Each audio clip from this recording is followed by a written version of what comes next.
जो हनुमान भगवान को मानते हैं, शिवजी के भक्त हैं और राम जी के हक में हैं, उनसे निवेदन है कि अपने दादा दादी और बुजुर्गों से प्यार करें। साथ ही इस वीडियो को ज़्यादा से ज़्यादा लाइक और सब्सक्राइब करें। आइए अपने प्यार और आस्था को दिखाएं।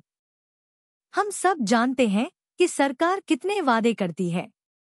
हम आपको हर रोज नई नई वीडियो और अपडेट्स देते हैं, लेकिन कई बार आप कहते हैं कि हम वही बातें बार बार दिखाकर आपको बेवकूफ बनाते हैं। हमने कभी आपकी भावनाओं के साथ खिलवाड़ नहीं किया और ना ही आपको गुमराह किया। हमारा मकसद हमेशा सच्ची और वास्तविक खबरें आप तक पहुंचाना है। अगर आपको सिर्फ वही सुनना पसंद है जो अच्छा लगे, तो ये सोच बदलनी होगी। हम आपसे निवेदन करते हैं कि हमारी मेहनत को समझें और हमारे काम को सपोर्ट करें। इस वीडियो को ज़्यादा से ज़्यादा शेयर और लाइक करें ताकि हमारी आवाज़ सरकार तक पहुंचे और ज़रूरतमंदों की मदद हो सके। आज के समय में लोग फालतू बातों को तो बहुत समर्थन देते हैं, लेकिन असली मुद्दों को नज़रअंदाज कर देते हैं। अब यह फैसला आपके हाथ में है कि आप सही बात का साथ दें और हमारा चैनल सब्सक्राइब करके हमारी ताकत बढ़ाएं। आपका सहयोग ही बदलाव ला सकता है। बड़ी खुशखबरी, पेंशन धारकों को शानदार तोहफा, पेंशन ऐसे बढ़वाएं पेंशन धारक। सीपी ग्राम पोर्टल ने लाखों पेंशनर्स को लाखों रुपए का एरियर और बढ़ी हुई पेंशन दिलवाई है। जानें कैसे आप भी इस पोर्टल का उपयोग कर अपनी पेंशन संबंधी समस्याओं का समाधान पा सकते हैं। कई पेंशनर्स ने केंद्रीयकृत लोक शिकायत निवारण एवं निगरानी प्रणाली स्पग्राम्स में शिकायत दर्ज कर लाखों रुपए का एरियर प्राप्त किया है और उनकी पेंशन भी बढ़ गई है। लेकिन कुछ पेंशनर्स की समस्याएं अभी भी लंबित हैं। क्या सीपी ग्राम आपकी समस्या हल करता है? भारत सरकार ने इस पोर्टल को बनाया ताकि आपकी सभी पेंशन संबंधी समस्याएं हल हो सकें। यह पोर्टल पूरी तरह सफल है और आपको एक भी रुपया खर्च नहीं करना पड़ता। 20 साल पुराना एरियर हो या पेंशन में कोई अन्य समस्या, सीपी ग्राम आपके लिए समाधान ला सकता है।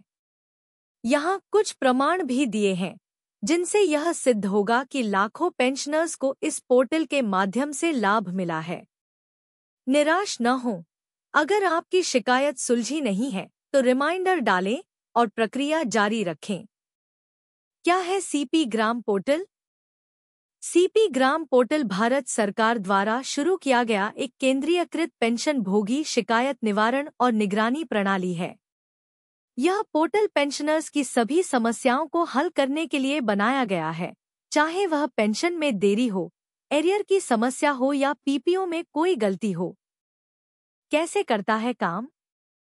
जब कोई पेंशनर इस पोर्टल पर शिकायत दर्ज करता है, तो यह संबंधित विभाग के पास भेजी जाती है और जल्द से जल्द समाधान किया जाता है।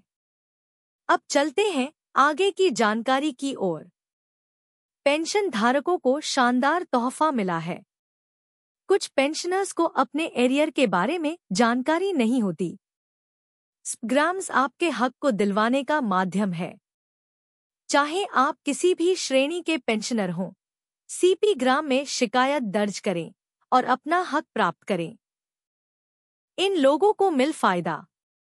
यहाँ कुछ केसों के बारे में बताया गया है जिन्होंने स्पग्राम्स के माध्यम से लाखों का एरियर और बढ़ी हुई पेंशन प्राप्त की है।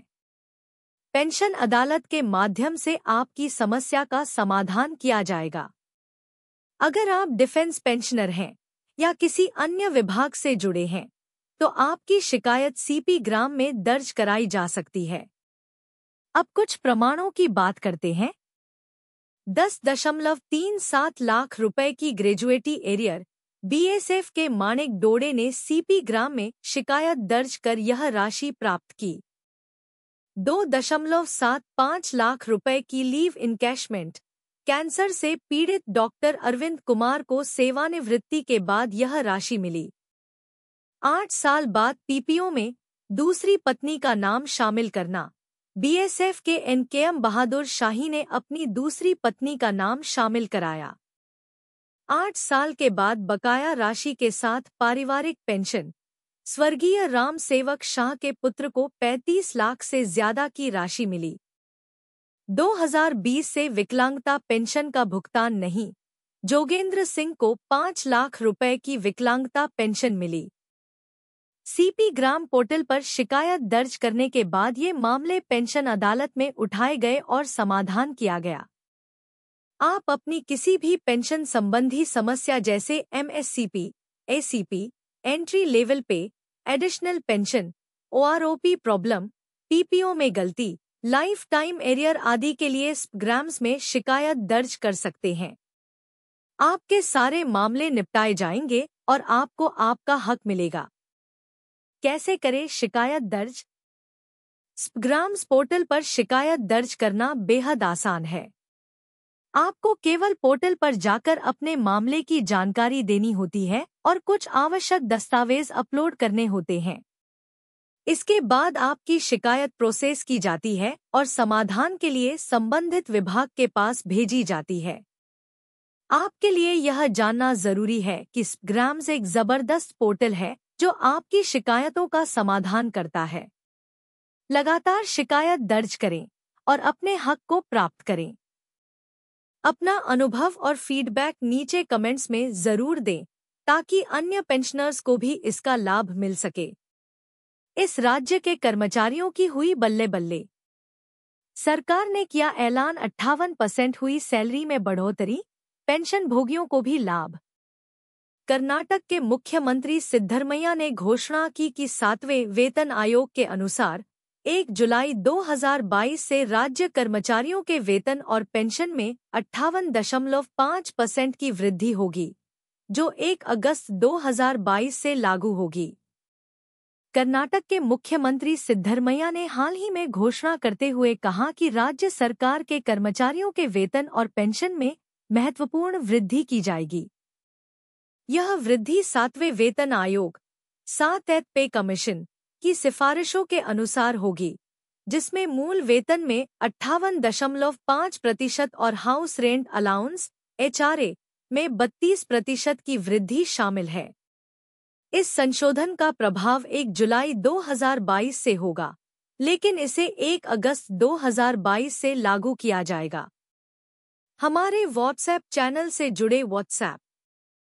वेतन वृद्धि की मुख्य बिंदुएं। मूल वेतन में वृद्धि।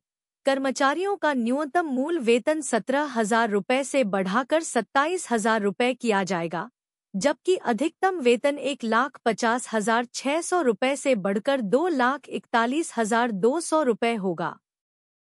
पेंशन में वृद्धि। न्यूनतम पेंशन 8,500 रुपये से बढ़कर 13,500 रुपये और अधिकतम पेंशन 75,300 रुपये से बढ़कर 1,20,600 रुपये हो जाएगी। HRA में वृद्धि। हाउस रेंट अलाउंस में 32% की वृद्धि की जाएगी। क्या होगा वित्तीय प्रभाव?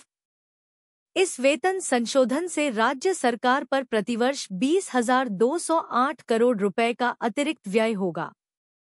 वित्त वर्ष 2024 से 25 के बजट में इसके लिए आवश्यक बजटीय प्रावधान किए गए हैं। इस संशोधन का लाभ विश्वविद्यालयों के गैर शिक्षण कर्मचारियों, सहायता प्राप्त शिक्षण संस्थानों और स्थानीय निकायों के कर्मचारियों को दिया जाएगा। 15 जुलाई को मिली सिफारिशों को स्वीकृति। 7वें राज्य वेतन आयोग का गठन 19 नवंबर 2022 को किया गया था और आयोग ने इस वर्ष 24 मार्च को अपनी रिपोर्ट प्रस्तुत की। इन सिफारिशों को कैबिनेट में 15 जुलाई को स्वीकृति मिली थी। इस वेतन और पेंशन वृद्धि का उद्देश्य कर्मचारियों की आर्थिक स्थिति में सुधार करना और उनके जीवन स्तर को उन्नत करना है। यह कदम न केवल कर्मचारियों को लाभ पहुंचाएगा, बल्कि राज्य के आर्थिक विकास में भी योगदान देगा।